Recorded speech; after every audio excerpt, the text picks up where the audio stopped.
This is MTG Burgeoning, and in this video we are going to update and upgrade our Morophon the Boundless Changeling Matters EDH deck.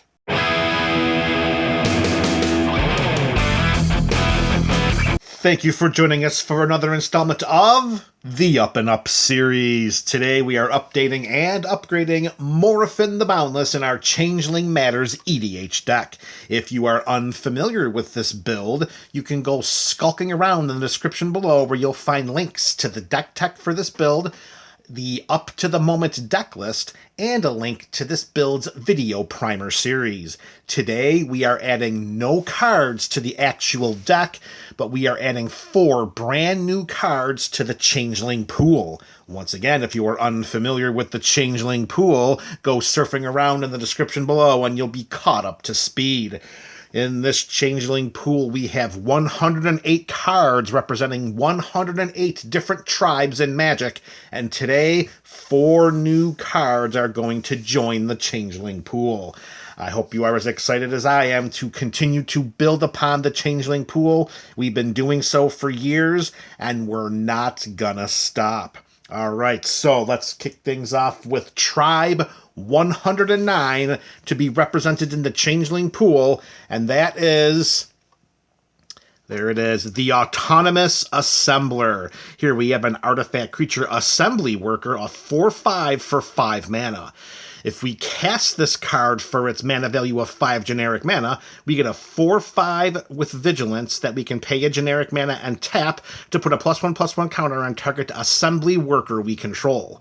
However, this creature in its oh-so Brothers War way has the prototype mechanic, which means instead of paying 5 generic mana, we can pay 1 generic mana and 1 white mana to get a 2/2 and keep all of its abilities. I'm pretty sure, since we're running 5 colors, that we're going to put this bad boy out there as a 2/2 for just 1 and 1 white mana. Now, this creature is going to represent the Assembly Worker tribe. Remember, changelings are all creature types, so they're also assembly workers. So we can pay a generic mana, tap the Autonomous Assembler, and put a +1/+1 counter on target assembly worker we control, which is any and all of our potential changelings. Yeah, it's not going to be one of the most powerful tribal representatives. I don't think anyone is going to make that mistake, but still, it is a new tribe, and if we decide to skew the 12 cards coming out of the Changeling pool into a +1/+1 counter theme, I think the Autonomous Assembler representing assembly workers everywhere would be a good choice near the bottom third or maybe bottom quarter of those 12 cards.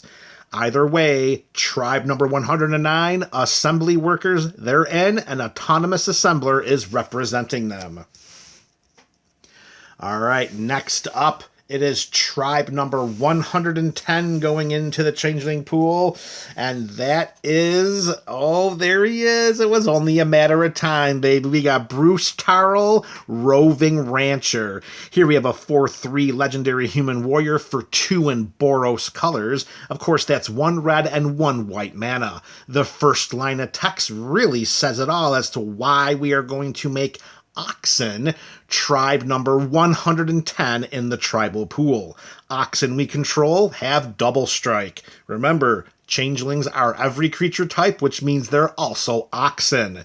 So Bruce Tarl's going to come down for a mana value of 4 and give all of our going to give all of our Oxen and changelings, of course, double strike. But that's not all. Bruce here is a little more given than just hooking up some Oxen. So whenever Bruce Tarl enters the battlefield or attacks, so this is not just a one-and-done trigger. And with a 4/3, that's a pretty decent body that we can send into combat somewhat comfortably.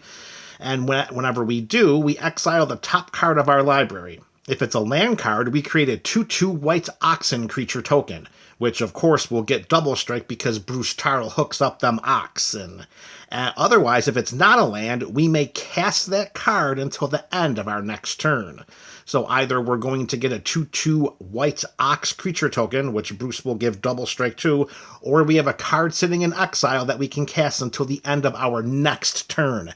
That clause is really important because sometimes we'll get a card that gets exiled that we have to cast until the end of our current turn that maybe we just don't have the mana for and we can't cast it, and then we end up losing an integral piece to the deck. Remember, our Changeling deck is evolving to be a 100% on-theme, flavorful build. And there are certain cards in there that are going to be a lot more powerful to us than others. And if it accidentally gets exiled for, an impulse move like Bruce Tarl could have been here, let's say if it was just, till the end of our turn when it triggers and we couldn't cast it and we lose that piece, that's really going to set us back. But Bruce shines here because we get to the end of our next turn to be able to cast that. So we could prepare for it if we have enough mana to cast it. Of course, I'm thinking of Maskwood Nexus. That's probably one of the best cards, if not the most powerful card in the Changeling deck. And Bruce Tarl is going to be a good creature to add.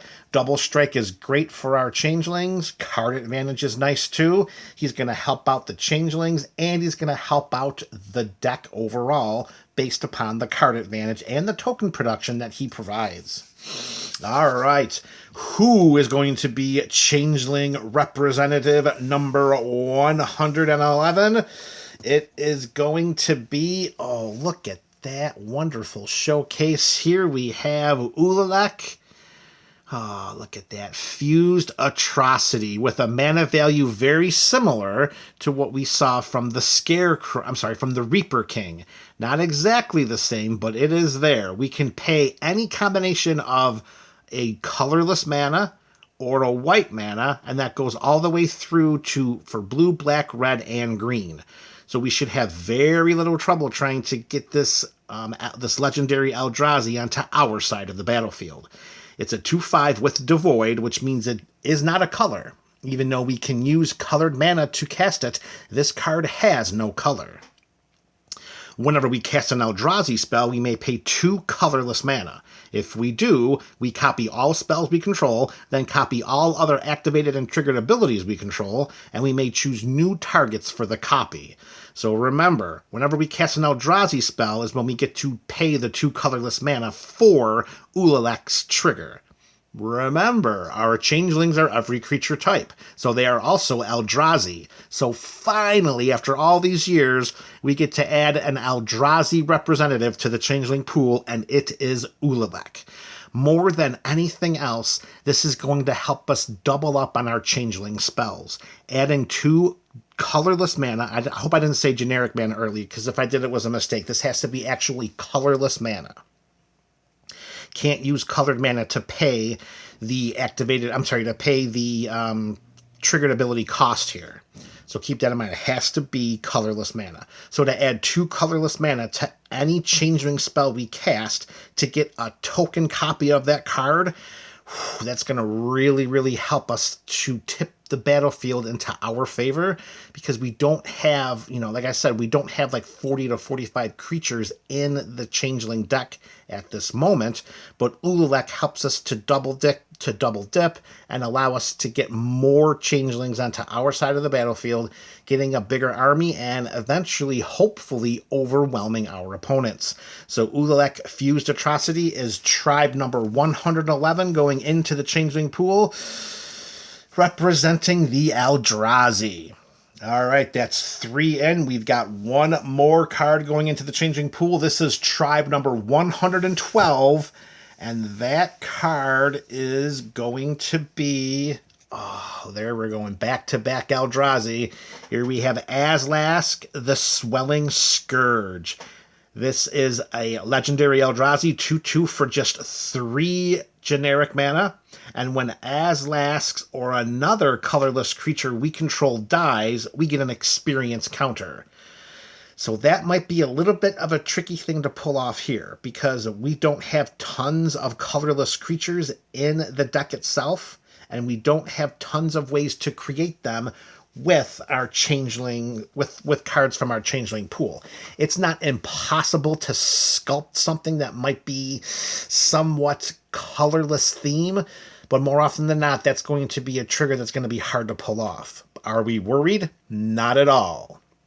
Because the other line of text here is going to help us just as much. I'm sorry, the other line of text is going to be a lot more powerful. We can pay Wooburg mana, white, blue, black, red, green, and creatures we control get +X until end of turn, where X is the number of experience counters we have. Scions and Spawns we control gain Indestructible and Annihilator 1 until end of turn. So again, we may not have a ton of the +X because we're going to lack those experience counters, but what we're going to gain is the Indestructible and the Annihilator 1 until end of turn. And also note that we do not have to tap Azlask in order to activate this ability. We can pay that Wooburg mana 1 time, 2 times, 3 times, as many times as we need to have those Annihilator 1 triggers stack up. They will be able to keep our changelings on the battlefield. It's a nice way to pay 5 to make sure that we don't lose them to a board wipe, because they would be considered indestructible. Well, not considered, they gain Indestructible until end of turn. And if we have a big enough army, we can just send those Indestructible changelings into combat at an opponent or opponents and watch them start sacrificing permanent after permanent after permanent. So even though we're not going to be able to reap the benefits too much of the +X, the Annihilator 1 and the Indestructible makes Azlask a wonderful card to add, representing the spawns. That's right, we're going to represent the spawns here as Changeling Pool representative number 112. And there you have it, MTGBC. 4 new cards entering into the Changeling Pool. Let me know in the comment section below which of these are your favorite. This is MTG Burgeoning, your channel for all things Magic.